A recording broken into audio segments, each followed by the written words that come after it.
안녕하십니까. 바로보는 TV 온부줌의 성윤입니다. 지난주 연합뉴스TV에서는 코로나19 충격으로 상반기 뒷걸음질 쳤던 우리 경제가 3분기 GDP 성장률이 1.9% 반등했다는 소식과 추미애 법무부 장관이 재작년 옵티머스 관련 사건을 서울중앙지검이 무혐의 처분한 것과 관련해서 합동감찰을 지시했다는 소식 등 국내외 뉴스를 신속하게 전해드렸는데요. 오늘 연합뉴스TV를 말한다 시간에서는 뉴스워치, 뉴스리뷰, 토요와이드를 중심으로 김홍태 시청자평가원이 모니터한 내용을 전해드리겠습니다.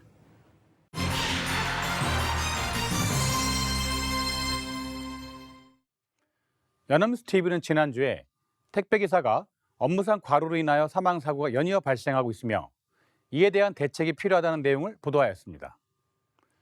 그리고 독감 백신을 맞고 전국에서 발생한 사망자가 30명을 훌쩍 넘었다는 소식을 전하며 지자체에서는 백신 접종을 계속해야 하는지 고심이라고 전했습니다. 함께 동네에 버려진 공터를 72시간 안에 도심 녹지로 살바꿈시키는 이색적인 프로젝트도 소개하고 있습니다. 지난주 택배기사 과로사에 관한 내용입니다. 지난 10월 22일 오후 6시 뉴스워치에서는 박근혜 CJ 대한통운 대표가 잇따른 택배기사 사망과 관련해 대국민 사과를 했음을 전하며 과로로 인한 사망사고가 반복되지 않도록 택배 분류 인력을 투입해 작업 시간을 줄이고 업무 강도를 완화하겠다고 밝힌 것을 보도했습니다.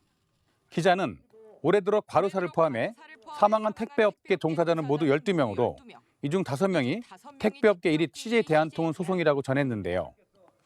공교롭게도 박근희 CJ 대한통운 대표가 기자회견을 연 당일에도 CJ 대한통운 소속 또 다른 택배 노동자의 과로사 소식이 있었음을 전했습니다. CJ 대한통운 곤지암 허브터미널에서 근무하던 간선차 운전기사 39살 강모 씨가 배차를 마치고 쉬던 중 갑자기 쓰러져 병원으로 옮겼지만 결국 깨어나지 못한 건데요.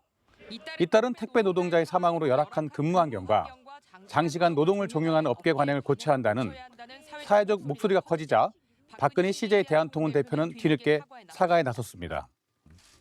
박근희 CJ 대한통운 대표는 연이은 택배 기사님들의 사망에 대해 회사를 맡고 있는 대표이사로서 책임을 통감하며 국민 여러분께 큰 심려를 끼쳐드린 점에 대해서도 머리 숙여 깊이 사과드린다며 대국민 사과와 함께 택배업 종사자 보호를 위한 대책도 발표했음을 전했습니다.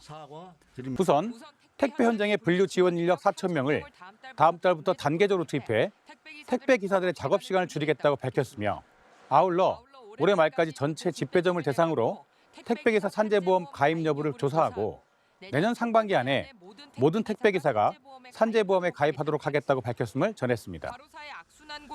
10월 20일 오후 8시 뉴스 20에서는 지난 10일 물류센터 밤샘 근무 후 집에서 숨진 쿠팡 택배 노동자 장덕진 씨의 유족이 과도한 노동 강도를 비판하며 사측에 사과를 요구했음을 전했는데요. 장 씨의 아버지는 지난 20일 오후 서울 쿠팡 본사 앞에서 열린 기자회견에서 쿠팡은 아들이 제일 오래됐고 일을 잘한다는 이유로 일을 더 시켜 1인 사역을 하고 있었다며 과도한 야간 근무가 사망의 원인이라고 주장한 것을 전했습니다.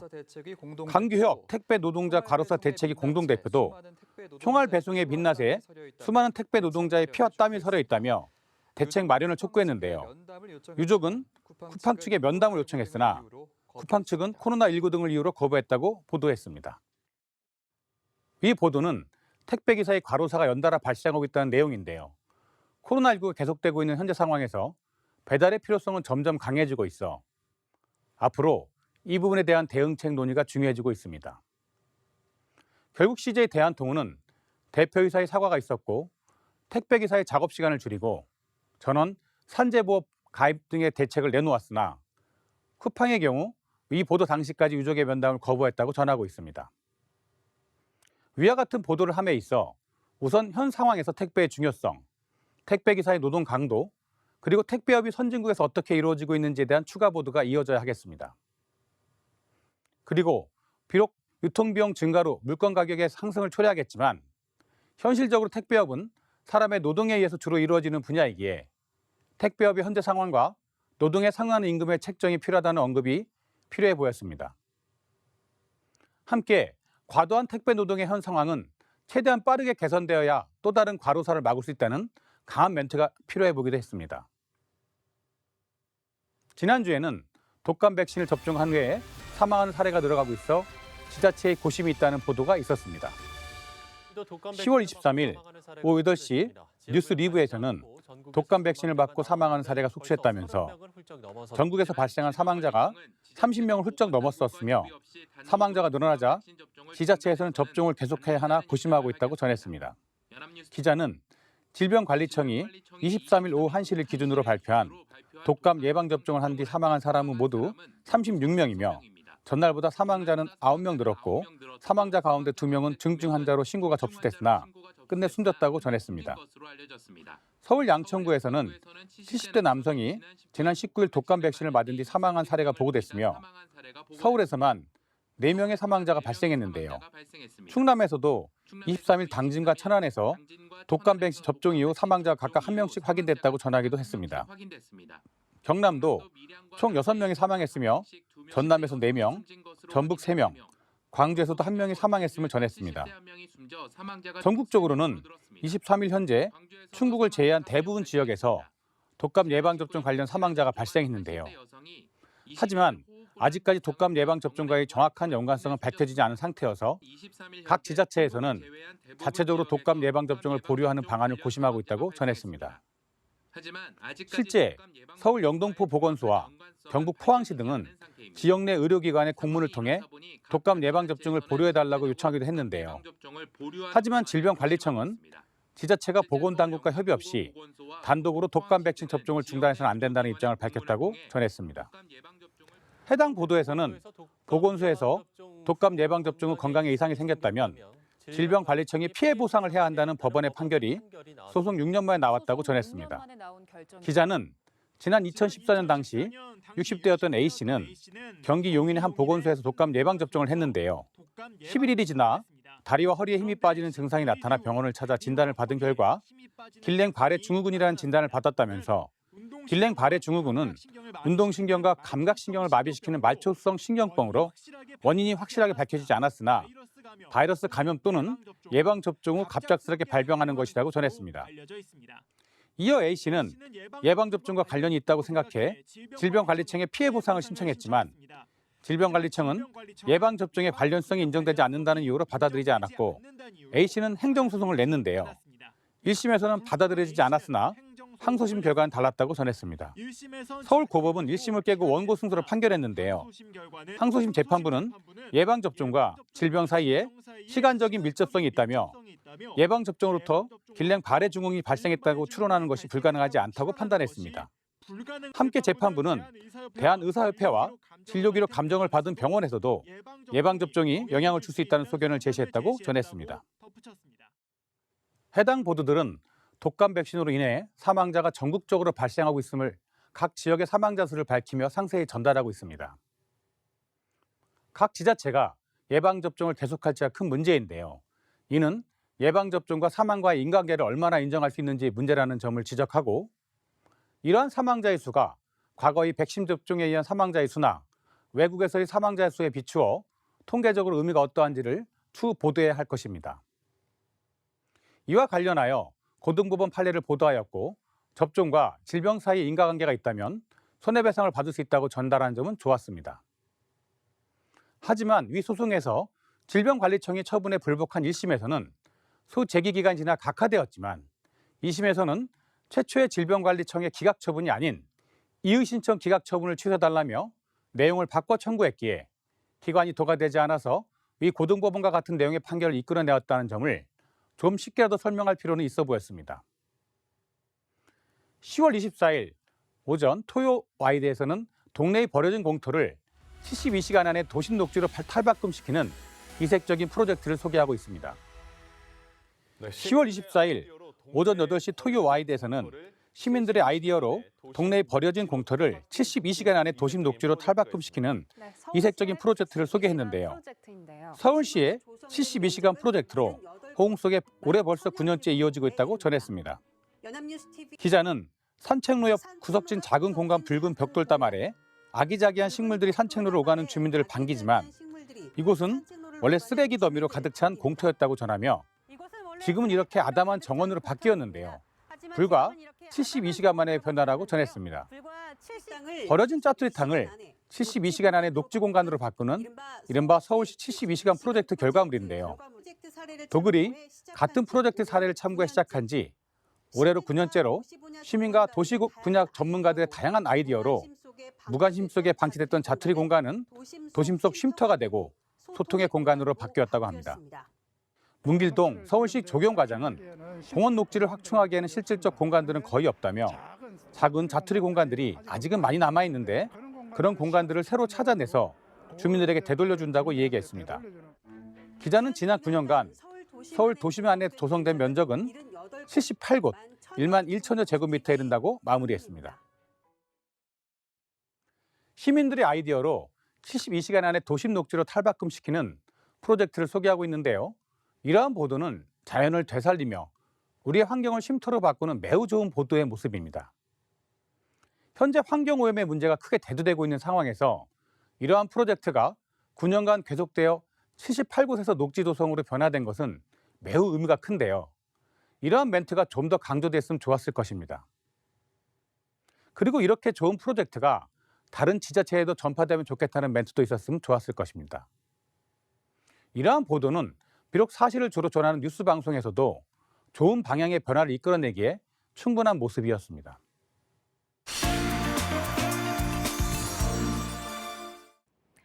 이번 순서는 주말에 방영되는 제작 프로그램을 대학생의 시선으로 분석하고 평가한 내용을 들어보는 캠퍼스TV 리포트 시간입니다. 이번 주는 중앙대학교 미디어 커뮤니케이션 학부의 이유경 학생 나와 있습니다. 안녕하세요. 네, 안녕하세요. 자, 지난주에 어떤 프로그램 모니터하셨나요? 네, 저는 지난달 24일 오후 7시 30분에 방송된 미니 다큐 아름다운 사람들을 모니터했습니다. 이번 방송에서는 부전자전 칼 한 자루에 담는 장인 정신으로 대를 이어가는 칼 부자의 인생 철학을 다뤘습니다. 그럼 자세한 모니터 내용 지금부터 전해드리겠습니다.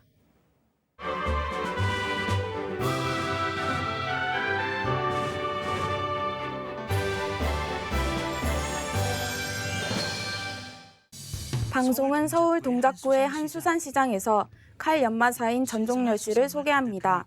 아주 유명한 칼 연마사가 있다고 하는데요. 문을 열기도 전인 이른 아침부터 기다리는 손님들을 볼 수 있었는데요. 기다리는 손님들이 있습니다. 한 손님은 가게가 워낙 유명하고 손님들이 많아 늦게 오면 칼을 못 찾을 수도 있다며 그 인기를 말해주었습니다. 오늘 못 찾을 수 있어요. 손님들이 많이 오니까. 가게 문이 열리자 손님들이 줄을 서 칼을 맡기는 모습인데요. 줄줄이 칼을 맡깁니다. 이렇게 대기를 하면서까지 이곳을 찾는 이유는 낡은 칼을 새 칼로 만들어주는 마법 같은 솜씨와 손님들이 원하는 대로 칼을 갈아주는 맞춤 연마가 가능하기 때문이라고 합니다. 길이는 살리실 거죠? 네, 길이는 살리고. 손님의 체형에 맞게 옷을 재단하는 것처럼 손님의 요구에 맞게 모양을 정해 칼을 갈아주는 기술이 흥미롭게 다가왔습니다. 거의 그냥 일자로 뽑아주세요. 그냥 이거 기준으로 잡고 할게요. 네. 그리고 칼을 주문받아 연마한 후 포장하는 전 과정에서 손님들과 소통하는 전종렬 씨의 모습에서 그가 손님들의 무한한 신뢰를 받는 이유를 알 수 있었습니다. 바로 풀러서 쓰셔도 돼요. 네, 전종렬 씨는 칼 한 자루 한 자루를 직접 손으로 연마한다고 하는데요. 이건 이제 이렇게 갈기 힘든 보통 칼을 연마석에 가는 과정은 초벌, 중벌, 재벌, 막벌 총 4단계를 거친다고 합니다. 그러니까 1, 2, 3, 4단계. 정성을 들여 칼을 갈면 칼에 붙어있던 날들이 다 떨어져 나간다는데요. 다 떨어져 나간 거예요. 전종렬 씨의 마무리 연마 과정을 거친 칼은 종이를 손쉽게 베어내는 모습을 볼 수 있었습니다. 이거는 그냥 이렇게 치면 나가는 거예요, 그냥. 이런 표현 쓰긴 좀 그런데 저희 집에 한번 맞들이면 저희 집밖에 못 가요. 다른 데 못 가세요. 그러니까 어쩔 수 없이 맡겼다 치더라도 그거 고치러 저희한테 다시 오셔야 돼요. 30대 젊은 청년 전종렬 씨가 연마사의 길을 선택한 데에는 특별한 이유가 있었는데요. 대장간을 하시는 아버지 일을 도와드리다가 자신을 못 믿어하는 손님들에게 실력으로 검증하고 싶었다고 합니다. 손님들이 이제 너무 못 살게 구니까 이제 오기가 생기는 거예요. 이거를 내가 어떻게든 이 기술을 잘 배워서 저 손님들을 내 편으로 어떻게 해서 만들어서 실력으로 검증을 하자 해갖고 이제 여기까지 온 거죠. 잘하고 싶다는 오기와 자존심에 청춘의 열정이 더해져 이제는 자부심으로 변한 전종렬 씨의 연마 기술이 대단하게 느껴졌습니다. 전종렬 씨의 연마 기술. 어리다고 얕보던 손님들은 이제 단골이 됐습니다. 전종렬 씨의 아버지는 3대를 이어온 대장장이 집안으로 처음에는 공업사로 시작하였다가 아버지 때부터 칼을 전문으로 시작했다는데요. 10년 전부터 전종렬 씨 또한 같은 길을 걷기 시작했다고 합니다. 대전에서는 아버지 전만배 씨의 대장간도 볼 수 있었는데요. 14살 때부터 대장장이 일을 해온 아버지는 자체 브랜드까지 만들어 장인 정신을 담은 칼을 만들고 있고 자타공인 최고의 칼 명인으로 인정받고 있다고 합니다. 장인 정신을 담은 칼을 제작하고 있습니다. 전만배 씨는 아들인 전종렬 씨를 쉽게 가르친 것이 아니라며 총 10년의 교육을 받게 하고서야 일을 맡겼다고 하는데요. 손가락 하나 거의 절단 지경까지 가면서 훈련 받은 거예요. 그리고 서울서 현장에서 내가 내 밑에서 7년, 만 10년을 훈련 받고 나서야 그거 베낀 거예요. 칼 한 자루도 허투루 만들지 않는 깐깐한 스승의 모습을 볼 수 있었습니다. 단단하고 네모난 무쇠는 숙련된 전만배 씨의 손길을 거쳐 한 자루의 칼로 탄생했는데요. 여기에서 이제 또 다시 이제 여기에서 이제 칼을 이제 어떤 칼의 형상을 만들 거냐 이제 여기에서 이제 내가 늙으면서 이제 정해지는 거지. 우리가 아는 칼의 모양에는 장인들의 수백 수천 번의 담금질과 망치질이 담겨 있다는 사실을 알 수 있었습니다. 다 갈아서 만드는 거예요. 전만배 씨는 고도의 집중력을 요구하는 연마 기술은 자칫하면 큰 사고로 이어질 수 있어 처음 아들이 이 길을 선택한다고 했을 때 아버지로서 걱정이 앞섰다고 합니다. 젊은 아들이 이 험한 일에 뛰어든다고 했을 때 아버지로서 많은 걱정이 앞섰다고 합니다. 전종렬 씨는 이제는 저보다 칼 잘 가는 사람은 아버지뿐이라는 말에 칼 가는 일에 대한 긍지와 자부심을 느낄 수 있었습니다. 칼 가는 사람 저희 아버지밖에 없어요. 그러면서 손의 상처들을 보여줬는데요. 여기가 좀 제일 컸었어요. 여기가 인대가 끊어졌었으니까. 위험하고 고된 훈련 과정이 새겨진 손으로 이제는 칼 한 자루 한 자루에 온 신경을 집중해 생명을 불어넣고 그 과정에 희열을 느낀다고 합니다. 칼 같지 않았던 칼을 자신이 칼로 만들었을 때 뿌듯함과 재미를 느끼고 칼을 갈 때는 작품을 만든다는 생각을 하면서 오늘도 자신만의 작품을 만들어 간다는 전종렬 씨의 장인다운 모습을 끝으로 방송은 마무리됩니다. 진짜 작품감이다. 막 이러면서 혼자서 정신승리하면서 칼 다루는 거예요. 네, 모니터한 내용을 함께 봤는데요. 이유경 학생은 이번 아름다운 사람들에서 어떤 부분이 가장 인상 깊었었나요? 네, 저는 방송의 인터뷰 내내 볼 수 있었던 전만배 씨와 전종렬 씨의 강렬한 눈빛이 가장 인상 깊었습니다. 그들의 눈빛에서 자신의 일에 대한 자부심과 믿음을 볼 수 있었고 대대로 이어져 내려오는 장인 기술을 지키고 발전해 나가는 모습이 대단하다고 생각했습니다. 네, 알겠습니다. 지금까지 중앙대학교 미디어 커뮤니케이션 학부의 이유경 학생과 함께했습니다. 오늘 말씀 고맙습니다. 네, 감사합니다.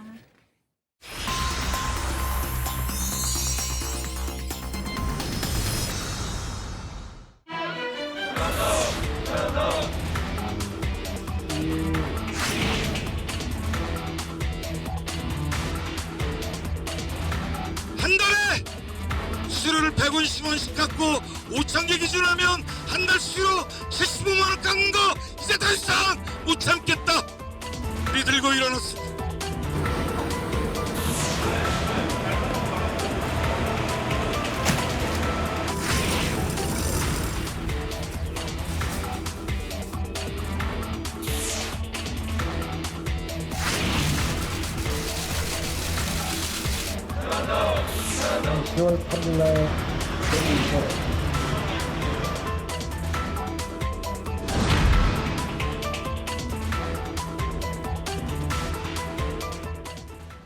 코로나19 사태 후 택배 물량이 급증한 여파로 택배기사의 과로사로 추정되는 사망사고가 잇따라 발생하자 정부와 업계가 대책 마련에 나섰습니다.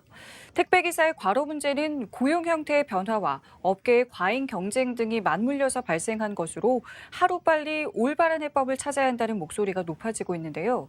오늘 TV와 비평 시간에서는 이 택배 노동자의 잇단 과로사 문제에 대해서 우리 언론에서는 어떻게 보도하고 있는지 자세히 알아보도록 하겠습니다.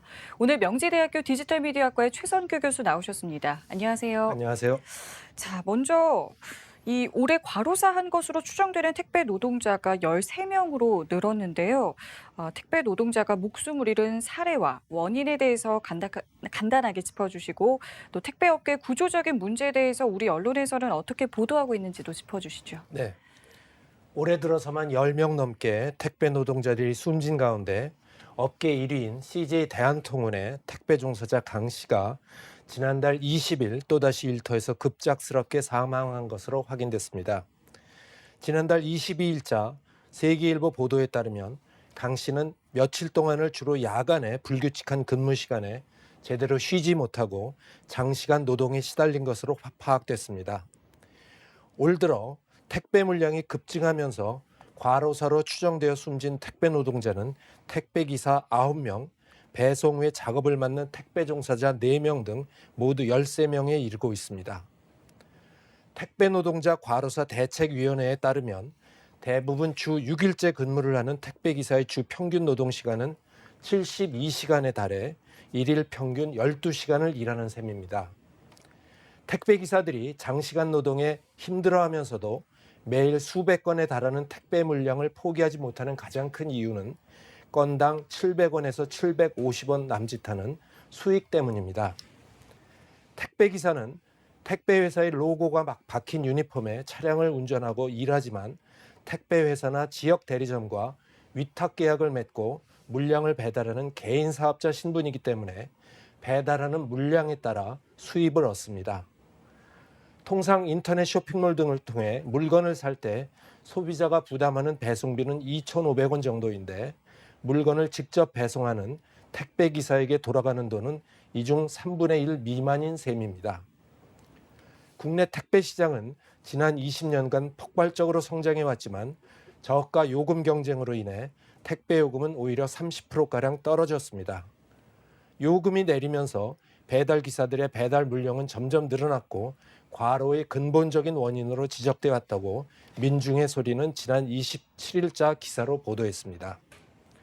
택배요금 저가 경쟁은 택배업체들의 인터넷 쇼핑몰에 대한 요금 할인과 택배업체들의 협력사로 지역의 영업을 맡아서 하고 있는 지역 대리점들의 할인 경쟁으로 더욱 불붙고 있습니다. 네, 상황이 이렇다 보니 국내 택배업계 1위 업체인 CJ 대한통운과 한진택배, 또 롯데택배는 사과 입장을 내놓고 재발 방지 대책도 내놨는데요. 그 내용은 어떠했는지, 또 택배 노조의 반응은 어떠했는지, 전문가의 제언은 또 어떻게 보도가 됐는지 그 내용도 말씀해 주시죠. 네, 택배기사가 과로사로 쓰러지며 비난의 여론이 높아지자 택배회사들은 분류 인원 추가 투입, 물량 조절 등 부랴부랴 대책을 내놓기 시작했습니다. 국내 택배 물량의 50%를 차지하는 CJ 대한통운은 분류 작업 인력 4,000명을 이번 달부터 단계적으로 투입하겠다는 계획을 발표했고 한진택배도 심야 배송 중단과 함께 분류 작업 인력 1,000명을 투입하기로 했습니다. 롯데택배 역시 물량 조절제를 도입하고 분류 작업 인력 1,000명을 투입한다고 밝혔습니다. 업체마다 구체적인 해결 방법은 조금씩 다르지만 분류 작업에 추가 인원을 투입한다는 방침은 공통으로 내놨습니다. 분류 작업은 택배가 집화장에 도착해서 배송되기 전에 분류하는 것으로 매일 배송 전에 택배기사들에게 7시간에서 8시간씩 노동이 강제되지만 임금은 별도로 지급되지 않아 과로사의 원인 중 하나로 지목되어 왔습니다. 하지만 택배기사들은 단순히 분류 인력 추가만으로는 이 문제가 해결될 수 없다고 지적한다고 노컷뉴스는 지난 28일 보도했습니다. 한진택배에서 10년 이상 근무한 택배기사 A씨는 근래 발생하는 택배의 문제는 물량 폭증으로 분류 시간이 지연됨에 따라 배송 출발 시간 또한 지연되면서 늦은 시간까지 근무하기 때문이라면서 단순히 분류 인력이 있다고 해서 배송 출발이 빨라지는 게 아니라고 지적했습니다. 근본적인 방안은 물량 증가에 따라 허브 시설 확충과 전국 배송센터의 분산을 통해 작업량의 밀도를 낮춰야 한다며 택배 회사가 인터넷 쇼핑몰 발주업체에 백마진을 주는 저가 경쟁을 하지 말고 시설에 적극 투자를 하고 수수료를 올려서 수량을 줄이도록 해야 한다고 덧붙였습니다. 일각에서는 택배기사 과로사가 건당 수수료를 받는 구조에서 나오는 택배기사의 욕심 때문이 아니냐는 지적도 나오고 있습니다. 실제로 택배기사 과로사 문제를 다룬 기사에는 택배기사들이 물량을 줄이면 되는데 돈을 많이 벌려고 욕심을 내다가 과로를 자처한 것 아니냐는 댓글들을 쉽게 접할 수 있습니다. 하지만 택배기사들은 물량 조절이 불가능한 구조라고 반박합니다. 택배기사들은 1차적으로 대리점과 건당 계약이 아닌 구역당 계약을 맺는데 한 구역에 할당된 택배는 담당 기사가 당일 모두 처리해야 하는 계약 조건입니다. 이때 해당 구역에 하루 물량 400개를 배당받은 택배기사가 이 중에 50개만 빼달라고 요구할 수는 없습니다. 택배기사가 알바를 쓰기도 현실적으로 어렵다고 노컷뉴스는 지적했습니다. 보통 택배업계에서 일하는 알바나 용차의 경우 택배기사 수수료의 2배를 받기 때문입니다. 본인이 받아야 할 돈의 2배를 지불하면서 사람을 써야 하는 셈입니다. 결국 택배기사는 울며 겨자 먹기로 매일 400개씩 배송해야 합니다. 네. 정부와 국회 차원의 대책, 또 법안 마련을 촉구하는 목소리도 높아지고 있는 상황인데요. 처우 개선을 위한 움직임에 대해서 지금 언론에서는 또 어떤 보도를 하고 있었는지도 궁금한데요. 네. 택배노조는 과로사를 막는 관건은 수수료 인상이라고 주장합니다. 택배기사 입장에서는 건당 수수료만 올려준다면 매일 배송해야 하는 물량에서 20에서 30%까지 뚝 떼어서 새로 들어오는 기사에게 나눠줄 수 있다는 것입니다. 택배노조는 수수료 인상 방안으로 백마진 근절을 제시했습니다. 백마진이란 통상 소비자가 알고 있는 택배요금 2,500원에서 실제 택배회사에 지급되는 약 1,700원을 제외한 800원 정도의 금액을 말합니다. 이 금액은 택배 발주업체인 인터넷 쇼핑몰 등에 다시 돌아갑니다. 택배노조 측은 백마진만 없어져도 소비자의 추가 부담 없이 수수료 인상이 가능하다는 입장입니다. 국토교통부가 2019년 업무계획에서 제정하겠다고 밝힌 생활물류서비스법에는 인터넷 쇼핑몰 등이 소비자로부터 받은 배송비를 다른 곳에 전용해서는 안 된다고 하는 이른바 백마진 금지법이 담겨 있습니다. 더불어민주당 박홍근 의원이 대표 발의한 생활물류서비스 산업발전법에도 부정한 대가의 지급 및 수취를 금지하는 내용이 포함되어 있습니다. 하지만 정부가 백마진을 규제하기는 쉽지 않은 상황이라고 노컷뉴스는 지난 28일 보도했습니다. 노조 측은 이 돈이 택배회사가 다시 쇼핑몰에 돌려주는 것이라고 주장하지만 택배회사는 타사와의 경쟁에서 가격을 낮춤으로써 물량을 따낸 것이라는 입장입니다. 인터넷 쇼핑몰 또한 이렇게 돌려받은 돈을 택배비에 쓴다는 입장입니다. 택배를 보내기 위한 물건 포장비와 인건비 등에 쓰인다는 것입니다.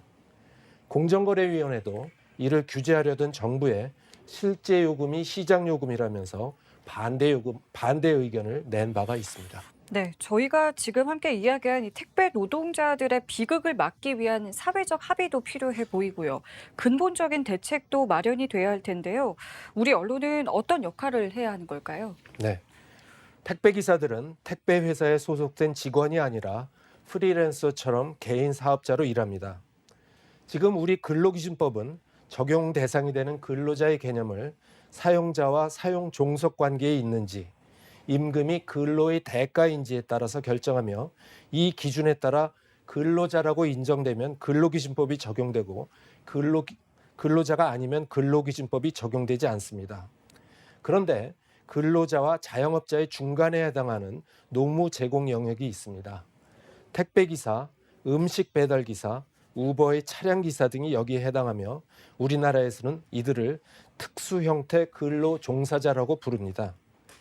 디지털화에 따라 산업 구조가 변화하면서 특수 형태 근로 종사자들은 더욱 늘어나고 있습니다. 근로기준법상 근로자는 아니어도 근로자에 준하는 노무를 제공하는 이들에 대한 적절한 수준의 보호대책 마련을 위한 사회적 합의가 필요하다고 보이며 언론은 이에 대해 관심을 갖고 보도해야 할 것입니다. 네, 알겠습니다. 지금까지 명지대학교 디지털미디어학과의 최선규 교수와 함께했습니다. 오늘 말씀 고맙습니다. 감사합니다. 옴부즈맨 제작진은 시청자 여러분의 다양하고 소중한 의견을 기다립니다. 방송을 보고 느낀 소감을 연합뉴스TV 홈페이지 시청자 게시판이나 SNS로 보내주시기 바랍니다. 저희는 다음 주에 다시 찾아뵙겠습니다. 시청자 여러분 고맙습니다.